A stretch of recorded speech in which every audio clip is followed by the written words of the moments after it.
Ada tapian tampek mandi orang kampungnya. Iya. Tampian tampek mandi, tampek apa main itu yang main bawa pulang kalau bahasa Minangnya. Iya. Saya terserah siapapun yang jadi pimpin, tetap saya akan mengabdi di kampung. Siapapun, walaupun saya atau orang lain. Karena di sisa umur saya mau mengabdi, kita aja. Tapi kalau bisa masyarakat juga selektif. Maksudnya selektif begini. Untuk menjadi seorang pimpinan itu ada kriteria. Jangan karena pertemanan, karena uang, karena hadiah, karena ini, karena dunsana Nah, jangan. Karena ini menyangkut 5 tahun pembangunan yang akan datang. Ke depan.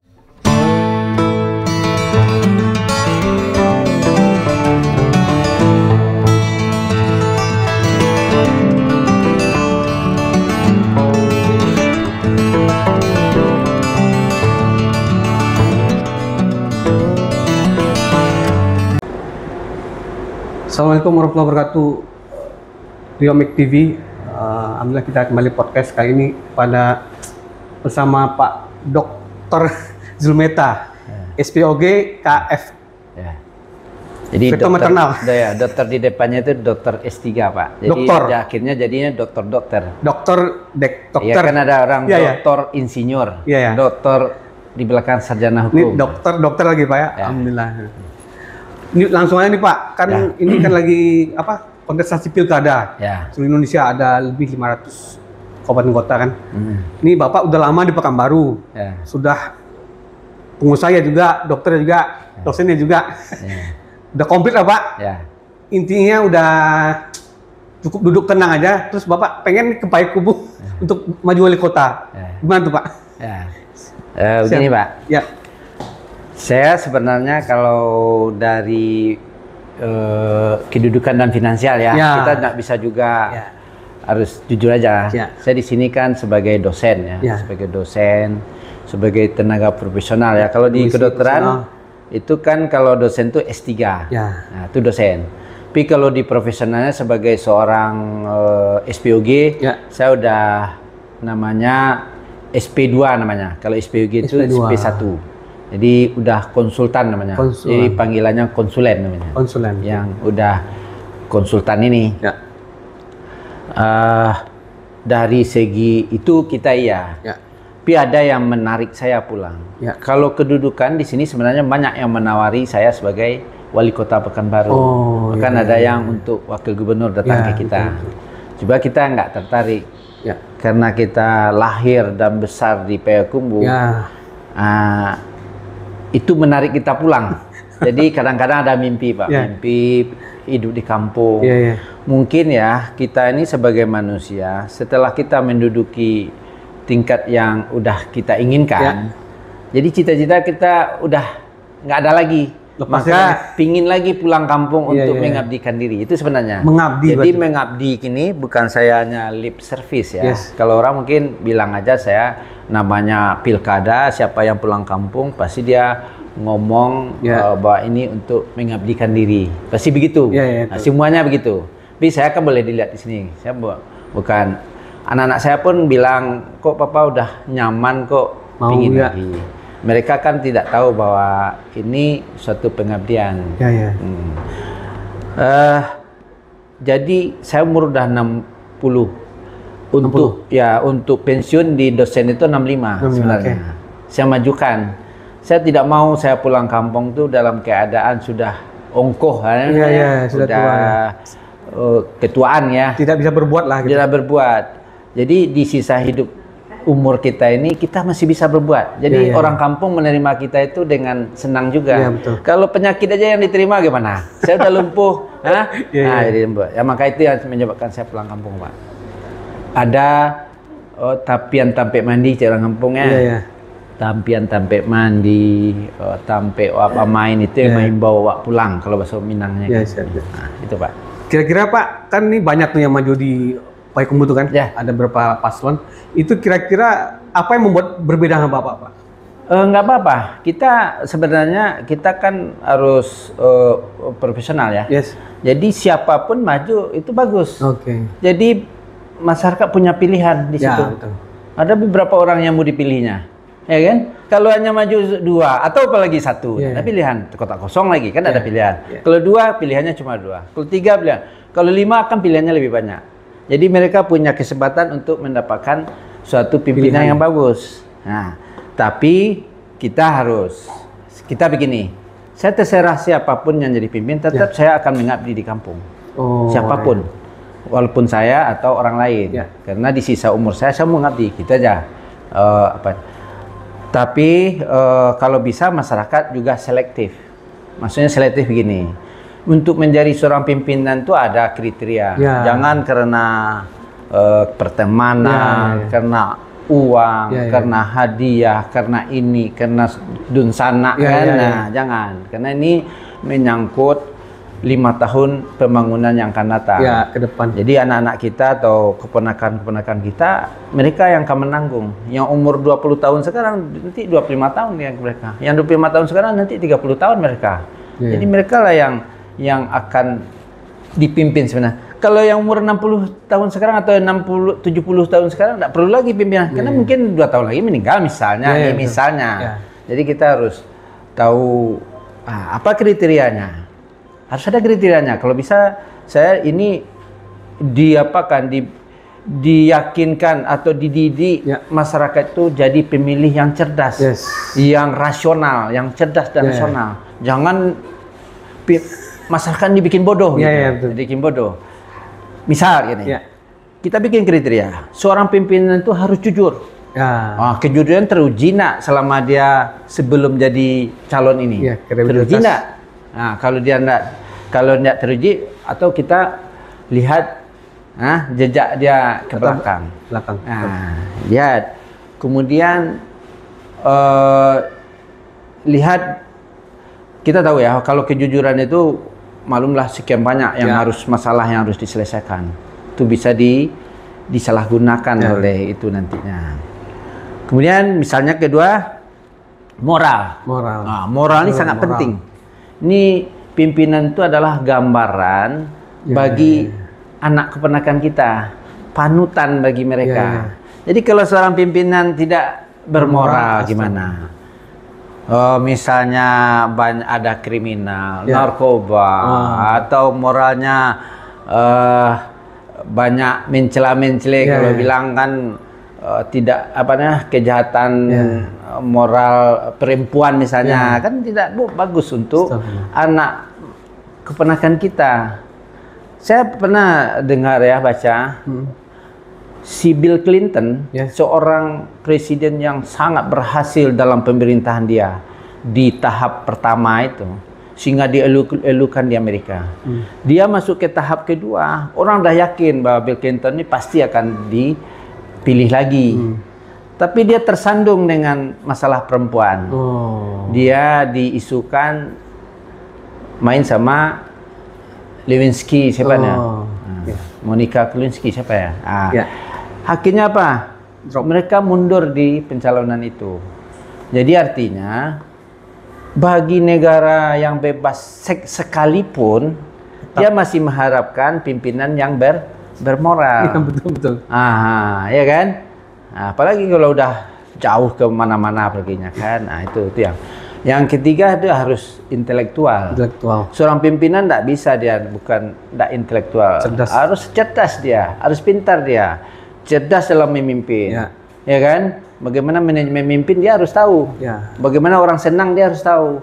Apakah kepentingan rakyat atau tidak, atau kepentingan perorangan atau golongan. Harus tahu itu sudah. Kemudian dia harus bisa lobby juga. Melobi investor kah? Melobi atasan kah? Untuk kemajuan. Untuk kemajuan kampung ini, Payakumbuh ini. Kemudian banyak lah. Kalau di agama pun dia bilang sidik, amanah, gini kan banyak. Jadi harus itu dibikin itu kriterianya. Kalau bisa kita harus bikin rakyat kita ini sebagai pemilih yang cerdas dan rasional. Jangan membalik kucing dalam karung. Harus kita buka semua nih calon-calon nih, bukalah. Gitu. Gitu Pak. Sedikit Pak, soal program gimana Pak ke depannya? Program itu sama ya. Semua pimpinan pasti menginginkan programnya itu pasti dia bilang ini memajukan Payakumbuh menjadikan kota yang metropolitan. Itu biasalah ya kan, menjadikan itu semua kan. Tapi yang penting bagi masyarakat, apakah seseorang tuh bisa nggak, mampu nggak dia, konsekuen nggak dia untuk melakukan wujudnya dia tadi. Kalau semuanya pasti bilang lah, saya akan memajukan ini, memajukan masyarakat, jualan pedagang marketing kecil, gitu, Pak. pedagang besar, investor, semuanya pariwisata itu pasti semua. Ya, kalau saya kan latar belakang saya apa, Pak? Kesehatan. Latar belakang saya dokter. Ya, pasti saya bidang kesehatan. Pasti saya dahulukan. Karena kita hidup ini sehat itu cukup maka nilai sehat itu bagi di luar negeri sampai 30% dari biaya hidup. Nah, itu kan bagaimana mereka mendapatkan pelayanan yang baik tapi gratis, ya kan? Jangan lagi pelayanan ini misalnya dari rumah sakit tidak cukup, sarana tidak ada, dokter tidak cukup, sehingga pasien ini dirujuk ke Bukit Tinggi atau ke Padang, sehingga dalam perjalanan meninggal misalnya. Orang sakit jantung itu kan berpacu dengan waktu waktu untuk tindakan. Misalnya dia harus dipasang ring cepat karena mati jaringan jantungnya. Nah, dibawa ke Bukit Tinggi, mungkin dia sampai Piladang, sampai Baso udah meninggal duluan. Nah, ini yang kita harus. Kalau di bidang kesehatan ini saya kan dosen, Pak. Saya dosen dan di pendidikan spesialis. Jadi kalau menarik spesialis ke Payakumbuh, insya Allah saya akan lebih ramai lah, Pak. Kenapa? Saya dengan KPS di pendidikan spesialis itu saya kenal semua. Ya kan, adik-adik kelas saya malahan di Unpad sama Unan sama Unri. Tuh kita betul-betul, saya kan di Unpad dulu Pak. Pak. Nah, terus di dalam bidang pendidikan, saya udah 22 tahun jadi dosen Pak. Jadi bagaimana pendidikan dari bagaimana perguruan tinggi. Karena cerminan daripada pendidikan itu akhirnya adalah berapa banyak di perguruan tinggi dan berapa banyak yang putus sekolah ini yang bekerja. Itu cerminan itu tidak bisa kita apakan. Jadi yang ini kita dukung mereka untuk masuk perguruan, dimotivasi mereka. Anak-anak kita kan darah Payakumbuh juga. Anak-anak saya ternyata dia bersaing sampai bisa masuk ke kedokteran UI juga. Nah, jadi artinya nggak ada itu istilahnya pintar dari daerah, nggak ada itu. Ada motivasi yang penting sebenarnya. Nah, gitu Pak. Terus di dunia pendidikan ini yang putus sekolah misalnya, kita harus salurkan. Kita harus berikan mereka keterampilan-keterampilan. Sehingga mereka bersaing bukan hanya sebagai ijazah SMA atau SLT aja atau STM segala macam, tapi punya keterampilan sendiri. Bayangan kita di Pekanbaru, saya kan pembina Apkasindo tuh, itu jutaan sawit Apkasindo itu membutuhkan ratusan ribu tenaga kerja. Kenapa kita enggak arahkan ke situ misalnya yang putus sekolah, kita didik mereka tentang keahlian tentang sawit tentang bagaimana mulai dari penyemaian sampai ke panen dan PKS kan. Nah, mereka bisa bersaing dan bisa masuk. Insya Allah lah, saya kalau hubungan dengan saya, namun pembina Pak. Jadi mungkin banyak kenal di sini untuk menyalurkan mereka, ya kan. Apalagi teman-teman saya kan banyak pengusaha-pengusaha Riau ini kenal kita semua, dari Kadin sampai ke kelompok yang 1000 Minang, Bapak dengar? 1000 Minang itu. Itu Antoraman deh, abang udah kita lah kalau dia apa kan, Antoraman. Jadi begitu lah kalau menurut saya kita enggak usah muluk-muluk. Jadi jangan digajikan Payakumbuh ini mendunia itu belum. Men daerah dulu boleh lah, kalau kamu tinggi aja dulu boleh jangan mendunia, jangan muluk-muluk lah. Kalau ada sekarang kita salurkan mereka ke perguruan tinggi. Jangan bayang pula akan bikin perguruan tinggi pula. Saya udah sekian lama perguruan tinggi itu enggak gampang. Apalagi fakultas kedokteran harus ada rumah sakit yang tipe A. Bisa nggak? Nah, nggak mungkin mudah-mudahan bikin yang gampang lah, yang sederhana aja lah. Kemudian pariwisata misalnya. Pariwisata yang gampang-gampang aja lah. kita tahu Payakumbuh itu tidak ada perwisata. Yang cuma ngalau cuma. Tapi di luar dari Payakumbuh punya perwisata. Ada harau, ada taram, ada ini, ada namanya itu di apa yang Kampung Sarugo, pernah dengar Kampung Sarugo? Di Kabupaten 50 kota. Ya. Tapi sebagai orang kota, kita leadernya. Ya. Memanage-nya. Orang dari Pekanbaru, kalau saya kan dari Pekanbaru kan kita bikin etalasenya Payakumbuh di Pekanbaru. Jadi mereka menganggap itu Payakumbuh sebenarnya. Nah, Payakumbuh datang dia ke Payakumbuh, kita lah yang orang Payakumbuh lah yang menyalurkan mereka ke misalnya hari ini taram, harau, ini balik lagi ke Payakumbuh. Kemudian besok Kampung Sarugo apa ini. Kita penjualnya, kita orang kota.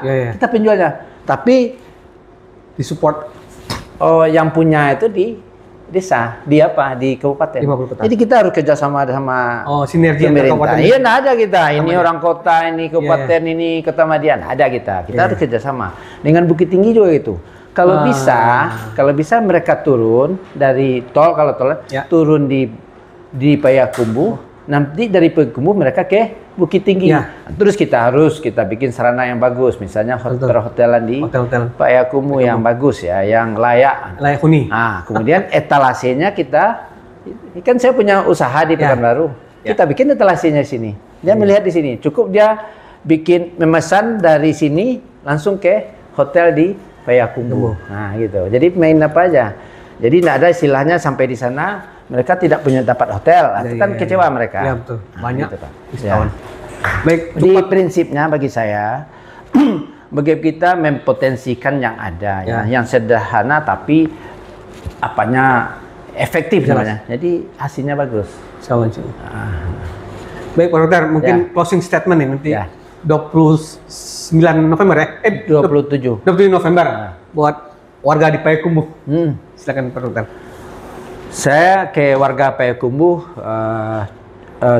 cuma pesan pesan jadilah suatu pemilih yang cerdas ya, yang rasional, yang pintar supaya dapat mendapatkan suatu pimpinan yang berkualitas ya. Pilihlah dari 5 calon itu yang terbaik dari itu. Tapi tanpa ada subjektivitas, misalnya ini golongan kita, ini dunsanak kita, ini orang daerah kita. Bukan begitu sebenarnya. Ini seorang pimpinan, bukan seorang ketua adat. Jadi betul-betul. Tapi kita harus kerjasama dengan nanti orang adat ya, orang agama, ulama. Oke, bagi saya ya, ulama, nenek mama itu adalah penkontrol kita itu. Ada tempai tampek batanyo, pulang tampek babarito, itu sebenarnya. Jadi saya harapkan orang Payakumbuh harus pintar dan selektif. Masih ada kesempatan berpikir dalam waktu 1,5 bulan ini. Mudah-mudahan Payakumbuh akan lebih maju ya di bawah pimpinan yang berkualitas tersebut. Amin. Ya, yang bagus ya, kualitas, bermoral, anti korupsi misalnya. Nah, itu yang diharapkan. Terima kasih. Baik, terima kasih Pak Dokter. Baik, Sobat Gamek, alhamdulillah sudah dengan Pak Dokter Zumeta. Gamek TV, hilangkan kebosanan Anda. Wassalamualaikum warahmatullahi wabarakatuh.